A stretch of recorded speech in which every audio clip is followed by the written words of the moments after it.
headhunting is known as a practice of taking or preserving the head of a person after killing that person for a ritual and ceremonial purpose. Headhunting was conducted to prove one's manhood, take a rival's power, make the person a slave in the afterlife, or collect the head as a souvenir or trophy. These are the 10 most vicious groups and tribes that participated in headhunting.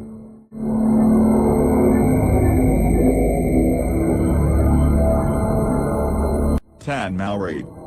These Polynesian settlers had created their own language and culture that became known as Maori after arriving in New Zealand.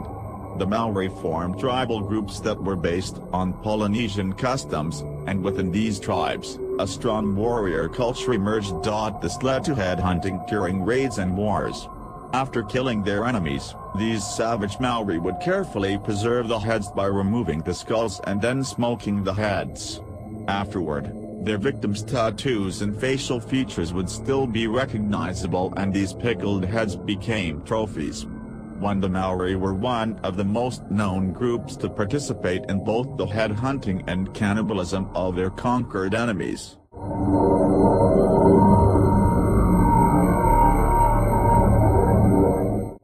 9. The Sumba People. The Sumba people inhabited a very small island in Sumba, Indonesia. East Sumba and West Sumba both participated in the practice of headhunting for very different reasons. Eastern residents practiced headhunting largely to show territorial conquest, while the Western people used it as an act of vengeance between equals. Still, they had similarities, such as keeping and preserving the skulls that they had collected. The East would hang the heads from trees during times of hostility. But during times of peace in their territory, they would bury the heads. To the West would sometimes return only the head to the family of the person beheaded.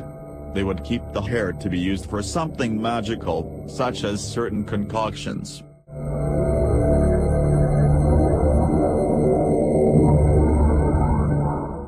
8. The Scythians.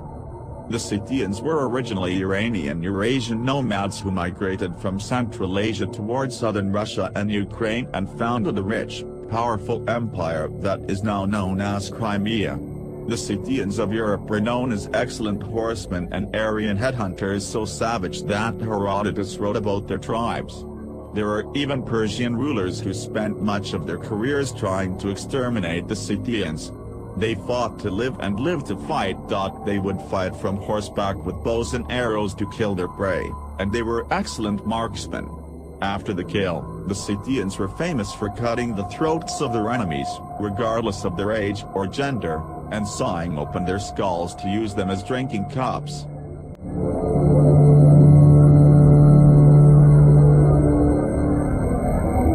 7. The Wa tribe.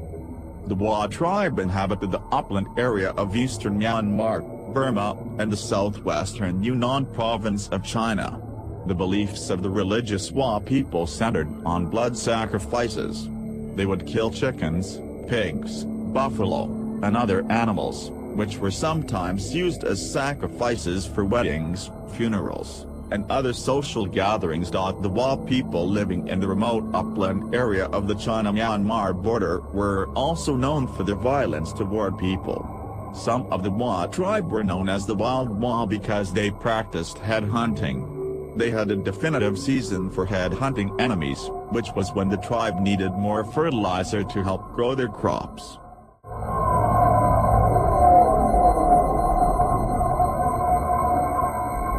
6. Montenegrins.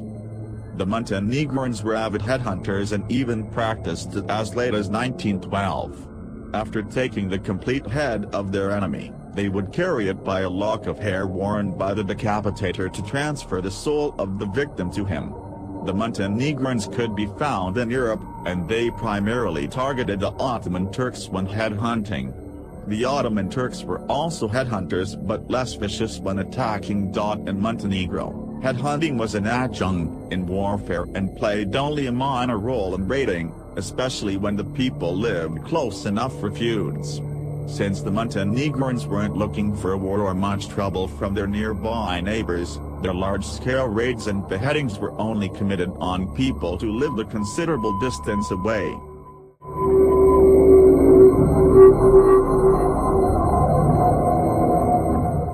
The Naga People. The Naga people are a conglomerate of several tribes in northeastern India and northwestern Myanmar.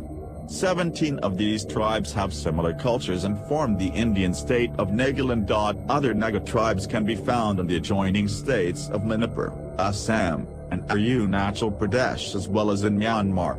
The Naga tribes practiced head hunting and preserved their enemies' heads as trophies. In the northeast part of the country, Assam was known to have one of the most savage of the Naga tribes.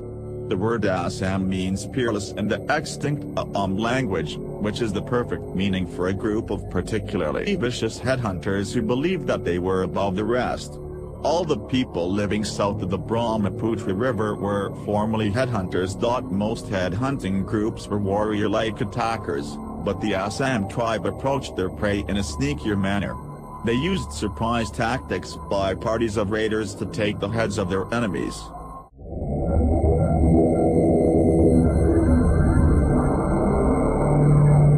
For Qin Soldiers. Some of the oldest reports of headhunting are from the Qin army in China during the spring and autumn period and the Warring States period. The Qin warriors eventually defeated 6 other states in war, making the Qin dynasty the first unified, centralized state in Chinese history. The Qin soldiers were mostly slaves who were looking for a way to move their families to freedom. The soldiers would collect the heads of their murdered enemies and were sometimes granted freedom as a result. It was a great motivator for the Qin army, but it terrified their enemies.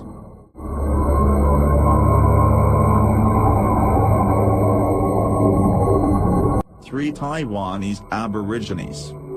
The Taiwanese Aborigines were divided into various tribes and areas, but all of them participated in headhunting except for the Yami people. Late settlers of Taiwan and Japan were often the victims of Aboriginal headhunting raids because the newcomers were seen as invaders, liars, and enemies. The practice of headhunting continued during the Japanese occupation of Taiwan. It finally ended in the 1930s due to suppression by the Japanese government. Before Taiwan was colonized by Japan, headhunting was practiced regularly and heads would be found at various ceremonies like birthdays, funerals, and weddings. Some heads were boiled and left to dry, and they were often seen hanging from trees. When a group returned with a head, it was sometimes a cause for celebration because the Aborigines thought that it would bring good luck.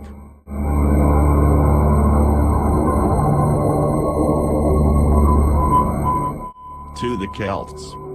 The Celts of Europe practiced headhunting mainly for religious reasons in the beginning. They were known for nailing the heads of their victims to walls or even dangling them from their horses while riding.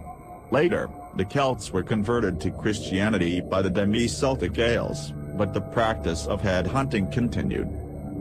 After a while, collecting heads became less of a religious event for the Celts and more traditional and warrior-like. This practice lasted until the end of the Middle Ages in Ireland.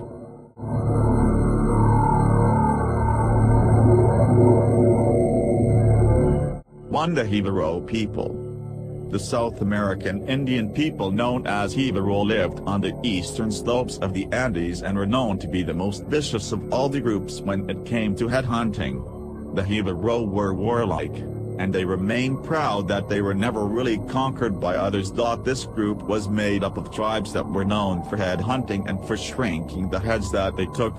If you take an orange and hold it in your hand, that would be about the size of a Jivaro shrunken head. The Jivaro people would start by removing the skull of their enemy, and then they would pack the skin with hot sand. This would help shrink the head to that of a small monkey while preserving any features and tattoos. The tribe believed that taking the heads of others would give them supernatural power. They were also motivated by a desire for revenge on anyone they thought deserved it. The Shi, who called the shrunken-headed Sensa, was the most dangerous tribe within the Jivaro group. The taking of heads is no longer practiced by their tribe, but they still produce replica heads to sell to tourists who visit the area. Welcome to the city of Freedom. If you liked the video, you can subscribe to it by clicking on the bell button next to send me notifications.